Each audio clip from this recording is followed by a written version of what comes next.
Hello, everybody. My name is Ana Rezende, and in this podcast, I will share my transformational journey to become a health coach. In each episode, I will address a different subject that impacts our health, whether physically, mentally, emotionally, or spiritually. Because I've learned that being healthy means being in balance. If you would like to make amazing discoveries, improve your health, get inspired, and yet find sustainable ways to live and help the planet, tune in. You are in the right place. I'm your host, Ana Rezende, and good is what makes you feel well is Mama Terra's podcast. Toma banho de cachoeira, abraça uma pessoa amiga, corre na chuva, escala a montanha, contempla a vista, transcende, levita. In today's episode, I am talking to my dear friend, WANDA, the founder of Crunchy Mama Box, a mission-driven wellness platform with an ethical marketplace featuring curated products. WANDA is a fellow integrative nutrition health coach certified by IIN, a lifestyle journalist for Authority Magazine, a successful entrepreneur, and a mom of 3. With nearly 3 decades in the clean beauty industry, WANDA uses her expertise to evaluate and test personal and home care products with a thorough approval process, providing them the Crunchy Mama's seal of approval before entering her marketplace. This process supports women-owned, small and sustainable businesses motivated by transparency, clean ingredients, and ethical practices. WANDA is also passionate about giving back. So she donates a portion of sales to different cause partners, helping communities and supporting other sustainable causes. In our delightful conversation, she shares her self-care practices, why Crunchy Mama Box is a dream come true, and launches her first book, Women in Wellness. Already featured on Fox News, WVLT8 local news in various media publications in both Brazil and the US, I am honored to have her on the podcast. Please welcome WANDA Malhotra. Welcome back, listeners. I am so glad that I have another amazing guest here with me today. Welcome, WANDA. Thank you so much for having me, Ana. Yeah, thank you for coming. I was waiting for this for a long time, so I'm so glad you accepted my invitation. Of course, I'm so honored to be here. I'm so excited. I couldn't wait for this day. That is great. So, I would like to start by asking you, what makes you feel well? What makes me feel well? When I'm nourishing my body, my mind, and my soul with everything that makes me feel joy, happy, and healthy. Oh, that is wonderful. Yeah, tell me more about it. So how do you nourish your body, for instance? Well, my body is with exercise, self-care, clean skincare, body care, walking my dogs, or walking, meditating is good for your body and your mind, right? And eating wholesome foods, gardening. So that's for my body. For my mind, it's also meditating, breathing, listening to my inner voice, giving myself time to rest, because we have to rest our bodies and our minds. We can't, be on autopilot for a long time. We have to stop at some point. And I nourish my soul through my spirituality. I'm not very religious, but I'm very in tune with the universe, with nature, with God. I pray every night. I pray in my own way. I don't go to church necessarily. I was raised Catholic, but to me, I think spirituality is really how you conduct your life. If you're good to people, if you're kind to not just people but nature, animals, I think that's sacred when you respect all living creatures, plants, animals, people. Yeah, that is what I believe too. So, you do it all. I don't know if I do it all. I'm a work in progress. It's a journey, right? Yeah, we are. All in a journey. I have so many flaws, but I try. I try to work on them. I try to be a better version of myself every day. And of course, I'm not going to, always be the best version of myself, but I am a work in progress. I'm trying. I just want to be, humble enough to recognize my flaws or where I have to improve and keep improving. Yeah, it's not about perfection. It's about progress. Exactly. Right? Not at all, because no one's perfect. Yeah. We can't expect perfection. Yeah, no. It's a journey. And so that is what I think is important as well. So just be better than what I was yesterday. It's my goal. If it's just 1% better, that is okay. Exactly. It's a long journey, but yeah. Any improvement is improvement. Yes, yes. So you said that you meditate, you do breathing. So do you have like a morning routine or a daily routine that you do all those things? Or how do you fit everything in your life? Because Yes. you have a busy life. I do. So I have 3 kids. My oldest one is in college, so she's not at home. Then I have my son, who's 19. He's at home. He's in college, but living at home. And then I have my little one that's 7.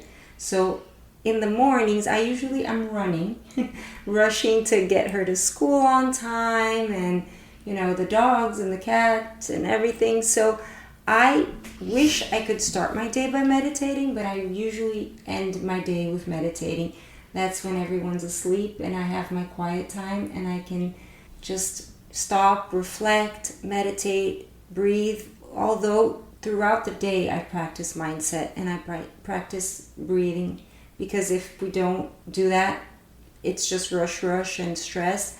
So to avoid stress and to be more mindful of what I'm doing throughout the day, sometimes I give myself permission to stop, listen to my breath, do some breath work like we learned at the Wellness Innovation Summit with the amazing speakers that were there, Victoria and Emily, the breath work. And I feel like every day I learn a new type of breath work, and it's so helpful. It clears your mind. It helps you just stop for a minute, because it's so stressful if you just go and not, stop and breathe and pay attention. I mean, we all breathe, but pay attention to our breath. Breathe intentionally is different. Right, yeah. Breathing intentionally so we don't just stress our bodies and our minds. So I believe that mindfulness is what you practice every day throughout the day, not just when you're meditating or not just when you're dedicated to that. It has to be done every day throughout the day. So I was talking to another guest of mine the other day, and she was telling me that. So she was glad to find out that there are other ways for us to meditate other than sitting still. And that helps because, for me, I try to mindfully do everything, but it's not always possible. But at least when I'm cooking, I try to be present and do it mindfully, and it kind of works like a meditation.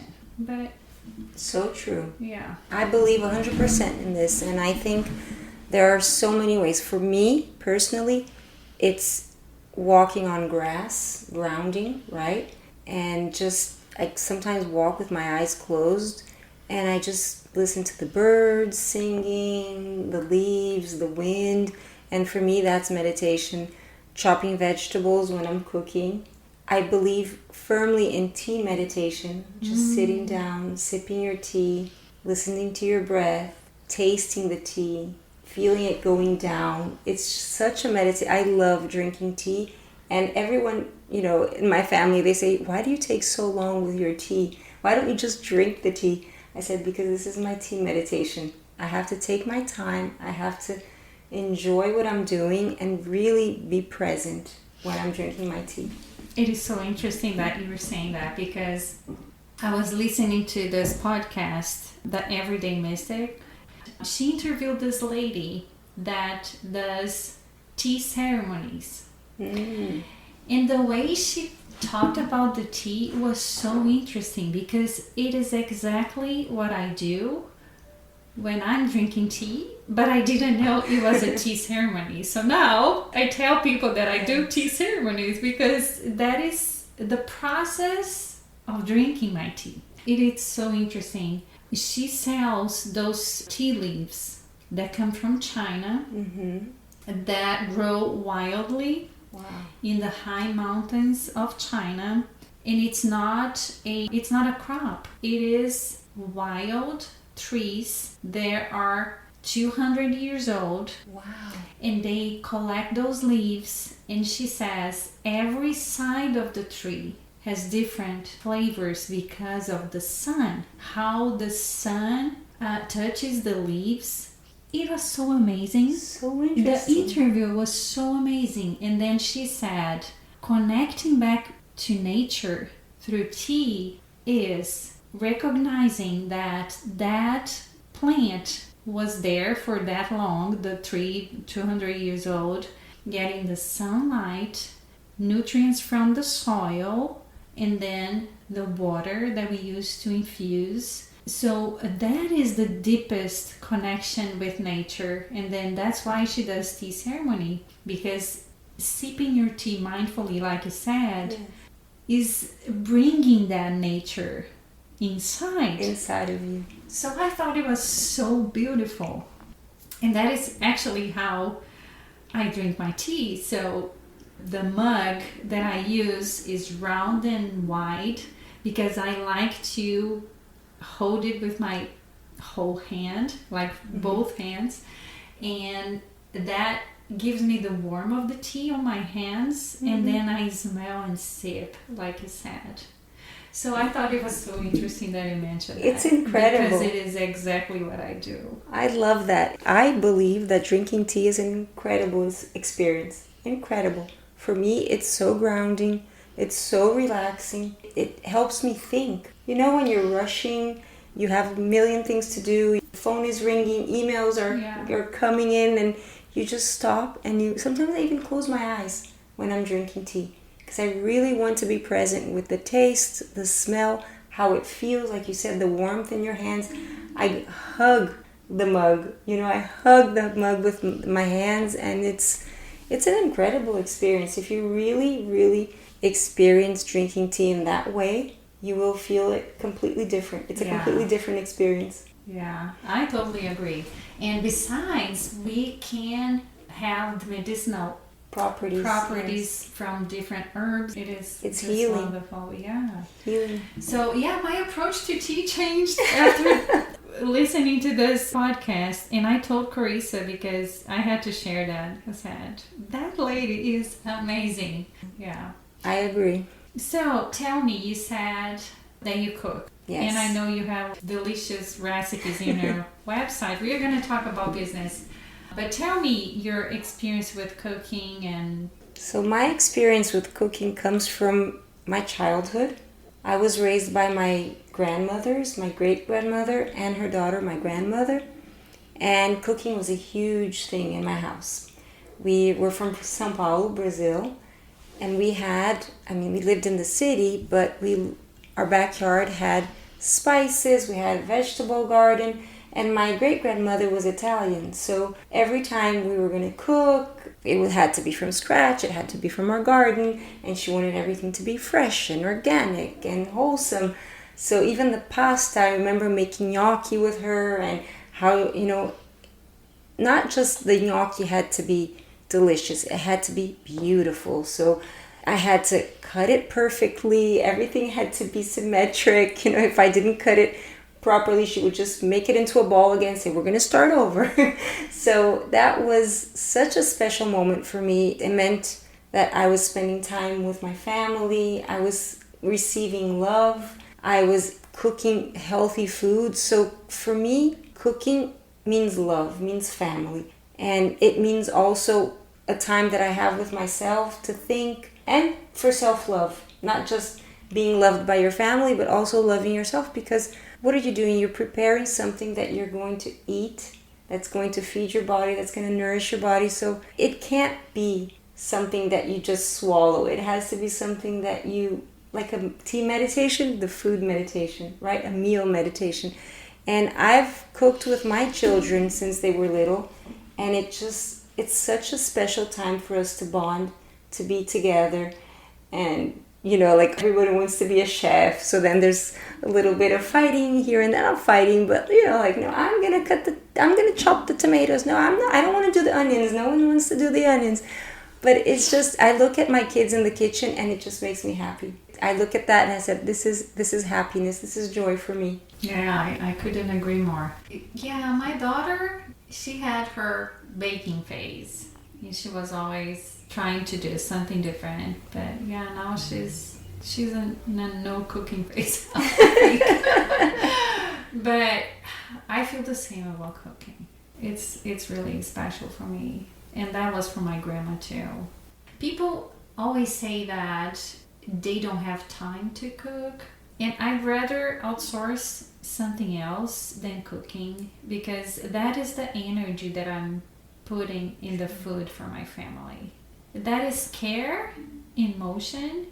That's when so you true. Cook and dedicate that time, that energy that goes into the process. So that is how I view it. So I love to cook for my family. It's like pleasure. Every friend and every person that knows me know that is my love language, is cooking. It is a love language. Yeah. That's exactly what it is. Yeah, I always love to have the table full and people over to like mindfully enjoy the food that I make. Yeah, that is really special for me too. I think it's a Brazilian thing also. In Brazil we do a lot of that. I think it's an Italian thing. My father is Indian. He's an amazing cook. Mm. He was here last summer and he's from India. So he was making this amazing, delicious food for us from India. Like, I just love Indian food. And he's 83 years old, and he was cooking, and we would go to the Indian market and buy all the spices and ingredients, and he was teaching me, and I was in heaven. And he was so excited with the quality of the turmeric we found here in Knoxville. He was like, this is good turmeric. He was so sweet, so cute. Oh, that is so. Tell me about that. So your dad ended up in Brazil, is that right? Yes. And then you were born there. I was born in Brazil. My parents met in London, and my mother was traveling. She was actually working at his store. He was a store owner in London. So then they moved to Brazil. I was born there, but then they divorced. He went back to England when I was 6 years old. So I didn't really grow up with my father, but I think I have a huge influence from him because we're so alike. We're very similar in many ways. We love to eat. We love to cook. We love nature. We're calm people. We're not, my mom was completely different than both of us. So, yeah, my dad lives in London. And then you grew up with your grandma and grandma. Yes, so my mother worked a lot. She was not very present. And I was raised with my mother, but my mother was not the most present person. So I had my great-grandmother that lived in my house and my grandma, who didn't live in my house but was always there also. So they basically raised me and just showered me with love, and they were awesome. Yeah, you need to show me some Indian recipes, because I've tried Indian food before, but it was not in the right moment, I guess. Indian food is so good. Yeah. Their breads, the rice, the vegetables, the eggplants, the okra. Oh my goodness, spinach, the paneer, palak paneer. Oh my gosh, it's delicious. I need to. I need to. You can make the vegan version or the vegetarian version. So my father's vegetarian, so he loves paneer, and he made a lot of paneer. It's so good. He used to make it from scratch. Okay. So he was born in India and then moved to London. Yes. Your dad. Yes. Okay. And in his early 20s. And is he still living in London? Yes. Okay. He still lives in London. That is amazing. It's a good reason to go to London. I love it. Very good. Yeah. Me too. Oh my gosh. So then you grew up cooking with your grandma and learning all the organic ways of cooking from scratch and all that. Yes. So you had that in your upbringing. She was so amazing. My great-grandmother, I would come back from school and she had a whole tray of vegetables ready for my snack, you know.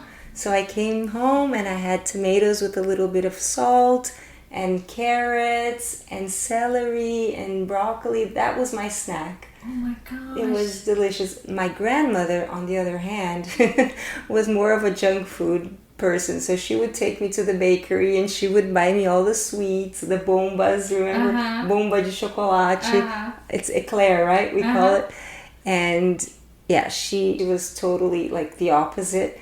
But that was her way of showing love. Yeah. You know, I know there's refined sugar and all that, but it's also, you know, you have to find a balance. And my balance was with my grandmother's. One was super healthy, the other one was super unhealthy, but she had ways of showing love in a different way. And you can eat healthy, but if your mind and your heart are not being nourished, there's no point. Yeah, there is such a special bond with grandmas. And that is how I feel about my grandma and the relationship we had the whole life.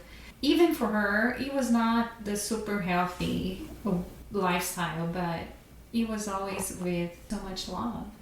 Exactly. That it was just fulfilling that way. So it is a balance. And it's not like she did that every day, right? Oh, no. Of course. Yeah. It was like my treat. Yeah. Like with my grandma, it was always special treats for when we would be in town or coming over or whatever, Grandmas are so special. Oh, yeah, they are. Super special. Yeah, mine is. And she's still alive. Oh, thriving. Mine too. Almost 106. Driving. 106 and she's driving? No, thriving. Oh, thriving. Okay. I thought she was driving. I said, my goodness. No, she never drove. That is a very good point. No, she never drove. But yeah, she... Amazing. I saw a picture of your grandmother. She's beautiful. Yeah, she is. Oh my gosh. Yeah, she's a case study, for sure. 106. Yeah. Incredible. Well, anyways, so tell me how your whole story is part of your business mission, and because you have a mission-driven marketplace. That is awesome. So tell us about that. So Crunchy Mama Box is actually a dream come true for me because I always wanted to create a wellness platform where I could provide resources. So wellness resources, recipes, articles. I interview wellness leaders in sustainability and organic food, vegan food.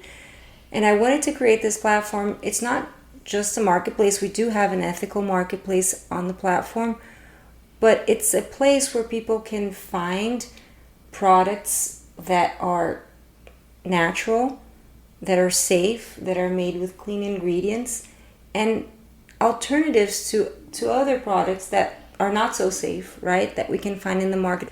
And also to protect people from greenwashing, because there's so much greenwashing nowadays. People that, have the label, oh, our product is natural, and then you look at the labels. So I want to educate people to learn how to read the labels, learn how to understand certifications. So we have a page only with certifications.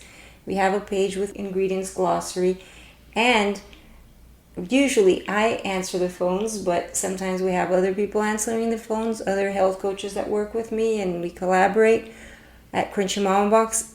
But they can call and they can ask questions. So I get calls all the time.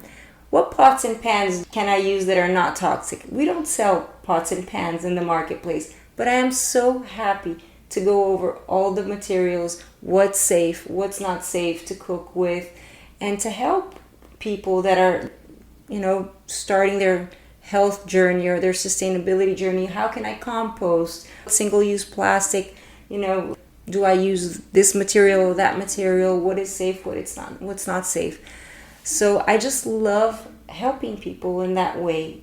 I love when people call me and say, oh my goodness, look, my skin is now, it's glowing. There's no more acne. There's no more rashes because I switched to a natural alternative, not only for my skin, but also for what I'm eating, what I'm cooking with, what laundry detergent I'm using, what cleaning products I switched to non-toxic cleaning products. So seeing that progress when people call me and say, you helped me make that switch, you helped me, my family be healthier, that's what makes me happy. That's why I created Crunchy Mama Box and the platform. It's for this. So yes, we do have the products that we test and approve. So we have a seal of approval that we provide for the brands and for the products that we test. And then there are other products that we recommend that we just recommend. They're not on the marketplace, but we recommend because we know they're good. And that's what Crunchy Mama Box is about. And I'm a journalist. I write for Authority Magazine. My articles have been syndicated to other publications. And interviewing industry leaders is what also brings me more market research, more information to supply to my audience and to help more people. Yeah, I feel that community is a strong value that you have, right? Yes. I believe strongly in community. We can't do much alone. Together we can support each other. We can have a safe space where we can ask questions. We don't judge. We have a community on Facebook. It's called Crunchy Mama Strong.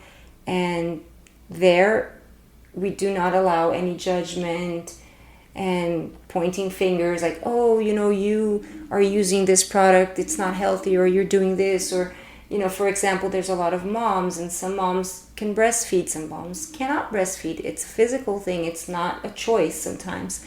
And we don't allow pointing fingers and saying, oh, but I breastfed for this long. And each person is different. We have to respect each person's nature. So when people come into this group, they feel safe to ask questions. They feel safe to vent sometimes, because being a parent is very hard. It's not easy. And if you're going to put yourself out there and you're going to be judged, what's the point, right? You want to be supported. So I wanted this safe space. It's also for me because I'm also a parent. The other day my dogs got sprayed by a skunk and I went to the group and I was like, please help me find a healthy, natural alternative to eliminate this smell from their fur, because it was so hard. And everyone just, comes in and helps and gives advice. I just love our group. I love this. Community is so big for me. I love it. Yeah. I've listened the other day, Paul Levine, he is an expert in trauma healing. He was speaking about how the ancient people, our Indians, our ancestors, always used community for healing. Like if we think about Brazilian Indians back then, they had their healing ceremonies, dancing around the fire, painting their faces and their bodies in group. Yes. So in all the rituals that our society have around healing is in groups. Right. Like when we grieve, we are in group. Like we bring the family together when we lose somebody. And that is the power of community for happy moments. Like we always celebrate in groups. We do parties. And so he was just bringing awareness to the community that is embedded in our living that we sometimes don't pay attention to. But that is the power of community, and we actually use community for everything. We don't know. Yes. Sometimes we take it for granted, but without noticing, we do that. Exactly. And it's so powerful. I just love the idea of having collaborations and one supporting each other, and that is the way to go. Especially for business people that are just starting this entrepreneur journey that is really complicated and full of nuances. So having supporting system in the community is really important. I think it's essential for learning. I learned so much from the community. Energy, because when you're together, it's so powerful, like you said. The energy is incredible. You have a powerful community that is supporting you, that's lifting you up, that's, motivating you, inspiring you. You can learn so much from people individually and as a group. And the creativity. We can create so much together, right? So I don't really believe in competition. I think competition is, of course, you have competitors in business, this and that, but even competitors can work together for the greater good. You can. Yeah. Because together you're stronger, right? Yeah, and we learn from each other all the time. So you are a big inspiration for me. Oh. And what you did with your book, let's talk a little bit about the book, because Wanda put together the Women in Wellness book, and she just had this amazing event last weekend to launch the book. It was an amazing event, and it's an amazing book. But that is the power of collaboration and community, because what you did for the 35 people in the book, empowering those women even more. So it was such a beautiful, humbling act of kindness. Now you're so sweet. No, I'm saying because it is really special, and I think every one of those 35 people will say the same. Because that is the power of helping people and just supporting. That is the community support, and that is what I believe we need to make this world a better place.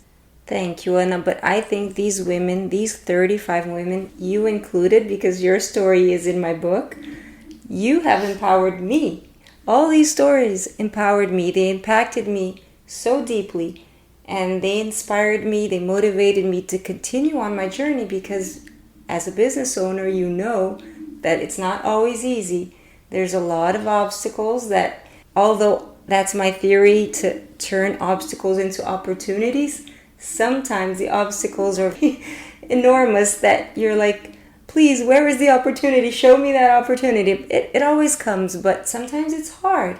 And these stories of success, your story, Karen's story, Dr. Leslie Brown, all the women, Emily that was at the event, and Victoria and Christine. There's so many. I can't talk about all of them because there's 35, but they're all empowering stories. Like I told you at the event, I interviewed 400 women, and from these 400, I picked 35, not because they're the best, but because they're the ones that impacted me the most, because all 400 were incredible. If I could, I would have put all 400 in a book. It wasn't possible, and I had to find the ones that resonated with me the most. And these 35 were the ones that I picked because they really inspired me to continue, and the strength, the resilience, and the success stories. And not only that, all these women, all of you, you are still on the path to success. You already have achieved success, but you continue on the path, continue helping and impacting other people. So to me, this book is really a self-development book. It's a book that will help, through these stories, through these amazing stories, help other people get inspired and believe in their dreams, pursue them. Go after what you believe, what brings you joy, happiness, and what really is the reason why we're here. We're not here to suffer. We're here to be empowered, to continue on a journey, and to leave our comfort zone and to really go after what we want, to fight for what we want, what makes us feel good, what is good for our family and for us, right? Yeah, I believe in that with all my heart. And once we find a way to use our gifts for service is when we find purpose. Exactly. And that is what I believe.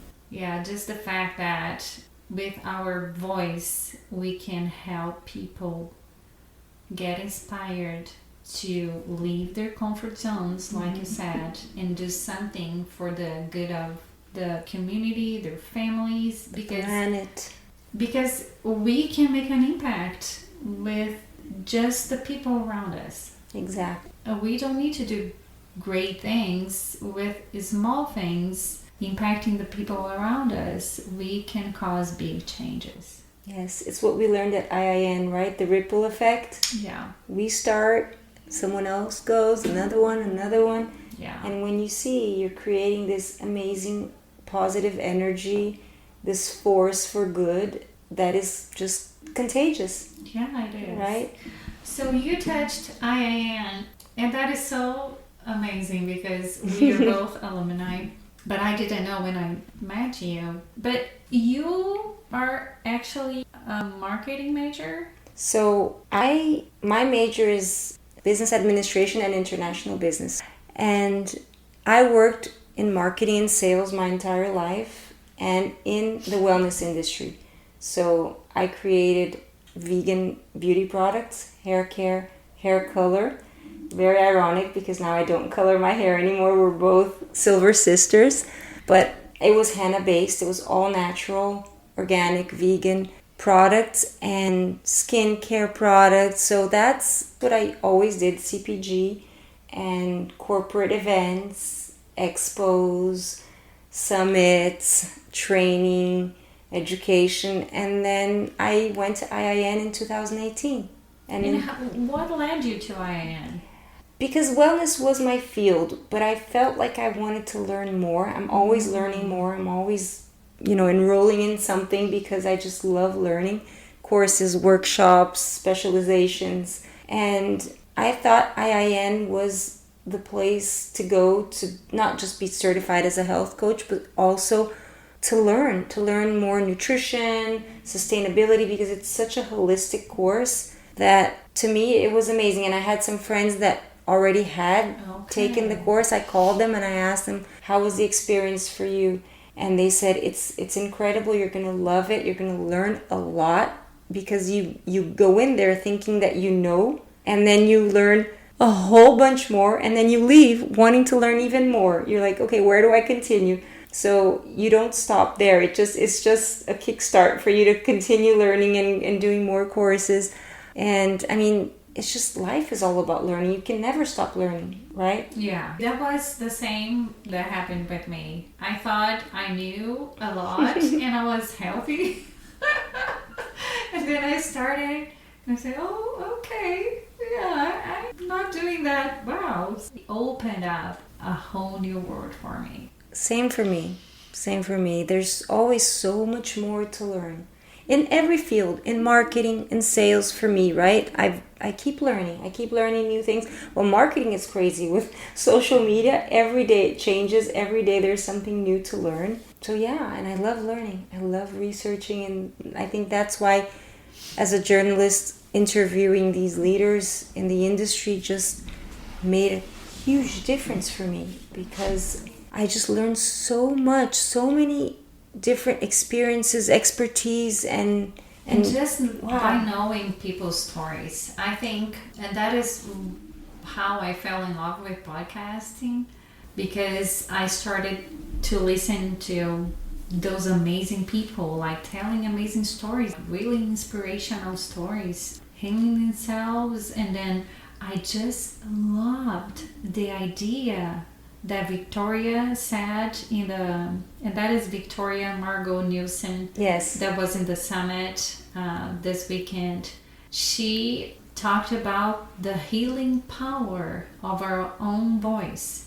Exactly. And then when I thought about that, I said, oh my gosh, that is why I am so in love with the podcast idea. Because I am healing with my own voice. With your voice. And how magical is that? Yes. So I can heal myself with the power of my voice, and I can still help people. You can heal others. The same. Yes. Isn't that wonderful? It is. It really is. That was such a touching point for me. So that is why I had to talk to her when she finished the speech, because I thought that was a magical moment for me. It really was for me also. And I have to say, I love your podcast. Oh, you do? I love it. I listen to it and it's so interesting. You bring in amazing guests and your connection to nature, it's magical. I love it. I learned so much from you, Anna. Oh, thank you. I do. It's I feel the same. You inspired me, and I feel motivated when I see all the good things that you do. But anyway, so tell people how they can connect with you, find your marketplace, your book, and everything that you do. Okay, so my website is crunchymamabox.com. The book is also on Amazon now, and lulu.com, and hopefully more stores later. And we're also on Facebook. So Crunchy Mama Strong is our Facebook group, and then social media is just at Crunchy Mama Box in all platforms. And they can find your articles, my articles, recipes. Yes, you can find some of my articles on BuzzFeed, New Theory magazine, and of course on crunchymamabox.com and Authority magazine and Medium. So you keep interviewing women for your column in Authority magazine? Yes, and men, because we have a lot of men also. It's not just women that I interview, but this book specifically is for the interview series Women in Wellness. But we have a lot of men doing amazing things too in sustainability. There's one interview series that is particularly close to my heart, which is pets and mental health. Because I truly believe, and a lot of people that I've been interviewing believe the same, that pets can really help our mental health. My pets really help me. Oh yeah, they do help a lot. Yeah.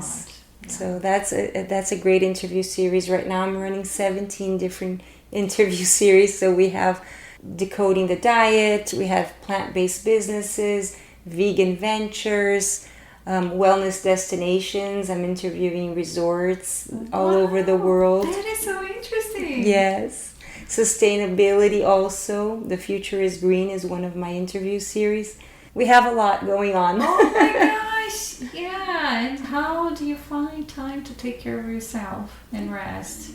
I do. I do. In the middle of everything, I do. And also, to me, work is a form of self-care and love, because I love what I do. If I didn't love what I did, I would need more rest. But because I really, truly enjoy everything I do at Crunchy Mama Box, as a journalist, as an author, and health coach and mom, I love doing it. Of course, sometimes I need some time to stop and take a break and maybe sleep in or just binge watch movies, something that, that lets my brain relax. But I just love what I do, so it brings me happiness. Yeah, I hear you. I hear you. You're always an inspiration. So I'm going to have all your contacts in the show notes so people can go to your marketplace and check all the amazing things you are doing. Thank you so much, Anna. Thank you for coming. Such an honor. Pleasure to have you. Thanks. Thank you guys so much for listening. It means a lot to me that you chose to be here. To help Mama Terra's mission of making the world a disease-free place for generations to come, you can follow the show, write a review, or talk to your friends about it. You can also subscribe to my newsletter. Every week, I craft good health and wellness tips, recipes, and book recommendations with love and care, just for you. My intention is to give you information and resources to help you make good choices and feel well. Find the link to subscribe in the show notes. Follow me on Instagram and Facebook. Thank you again for being here. We have lots of new episodes coming up, so stay tuned.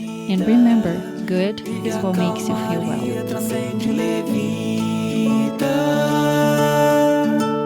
Toma banho de cachoeira, abraça uma pessoa amiga.